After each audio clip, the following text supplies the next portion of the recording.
नमस्कार दोस्तों, आज हम आपके लिए कार्तिक मास महात्म्य कथा अध्याय 1 लेकर आए हैं। कथा सुनने के बाद आप हमारे चैनल को सब्सक्राइब करें, बेल आइकन को प्रेस करें ताकि हमारी वीडियो की नोटिफिकेशन सबसे पहले आप तक पहुंचे। वीडियो को लाइक और शेयर जरूर करें।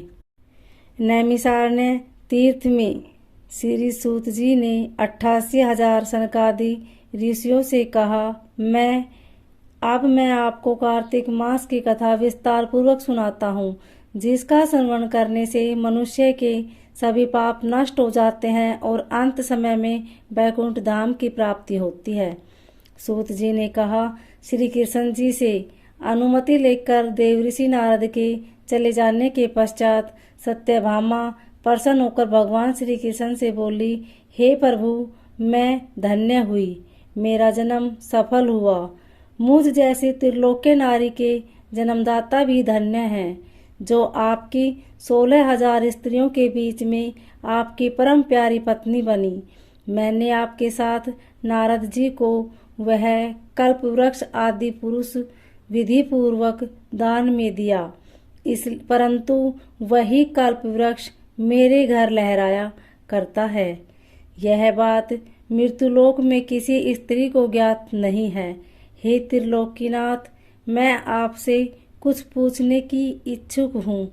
आप मुझे कृपया कार्तिक महात्म्य की कथा विस्तार पूर्वक सुनाइए, जिसको सुनकर मेरा हित हो और जिसके करने से कल्प प्रयत्न भी आप मुझे विमुख न हो। सूत जी बोले, आगे। सत्यभामा के ऐसे वचन सुनकर श्री कृष्ण ने हंसते हुए सत्यभामा का हाथ पकड़ा और अपने सेवकों को वहीं रुकने के लिए कहा। विलासयुक्त अपनी पत्नी को कल्प वृक्ष के नीचे ले गए। फिर हंसकर बोले, हे प्रिय, 16,000 रानियों में से तुम मुझे प्राणों के समान प्यारी हो। तुम्हारे लिए मैंने इंद्र एवं देवताओं से विरोध किया था।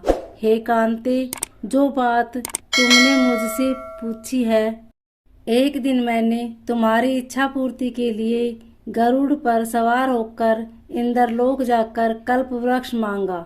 इंद्र द्वारा मना किए जाने पर इंद्र एवं गरुड़ में घोर संग्राम हुआ और गोलोक में भी गरुड़ जी गौओं से युद्ध किया। गरुड़ की चोंच की चोट से उनके कान एवं पूंछ कटकर गिरने लगे, जिससे 3 वस्तुएं उत्पन्न हुई। कान से तंबाकू, पूंछ से गोभी और रक्त से मेहंदी बनी। इन तीनों का प्रयोग करने वालों को मोक्ष नहीं मिलता।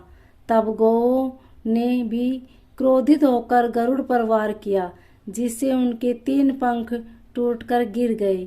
इसके पहले पंख से नीलकंठ, दूसरे से मोर और तीसरे से चकवा चकवी उत्पन्न हुए।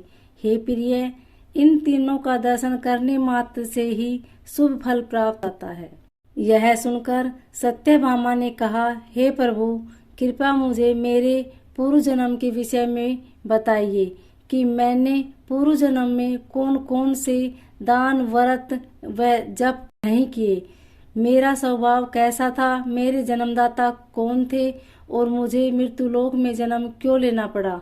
मैंने ऐसा कौन सा पुण्य कर्म किया था जिससे मैं आपकी अर्धांगिनी बनी। श्री कृष्ण ने कहा, हे प्रिय, अब मैं तुम्हारे द्वारा पूर्व जन्म में किए गए पुण्य कर्मों को विस्तार पूर्वक कहता हूँ, उसे सुनो। पूर्व समय में सतयुग के अंत में मायापुरी में अत्रि गोत्र में देव देवांत नाम का ज्ञाता देव शर्मा नामक एक ब्राह्मण निवास करता था। वह प्रतिदिन अतिथियों की सेवा, हवन और सूर्य भगवान का पूजन किया करता था। वह सूर्य के समान तेजस्वी था। वृद्धावस्था में उसे गुणवती नामक कन्या की प्राप्ति हुई। उस पुत्रहीन ब्राह्मण ने अपनी कन्या का विवाह अपने ही चंद्र नामक शिष्य के साथ कर दिया। वह चंद्र को अपने पुत्र के समान मानता था और चंद्र भी उसे अपने पिता की भांति सम्मान देता था। एक दिन वे दोनों कुश व समिधा लेने के लिए जंगल में गए। जब वे हिमालय की तलहटी में भ्रमण कर रहे थे तब उन्हें एक राक्षस आता हुआ दिखाई दिया। उस राक्षस को देखकर भय के कारण उनके अंग शिथिल हो गए और वे वहां से भागने में भी असमर्थ हो गए। तब उस काल के समान राक्षस ने उन दोनों को मार डाला। चूंकि वे धर्मात्मा थे इसलिए मेरे पार्षद उन्हें मेरे बैकुंठ धाम में मेरे पास ले आए। उन दोनों द्वारा आजीवन सूर्य भगवान की पूजा किए जाने के कारण मैं दोनों पर अति प्रसन्न हुआ।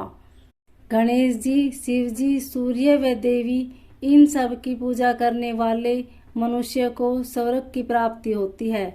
मैं एक होता हुआ भी काल और कर्मों के भेद से 5 प्रकार का होता हूँ। जैसे एक देवदत्त, पिता, भ्राता आदि नामों से पुकारा जाता है।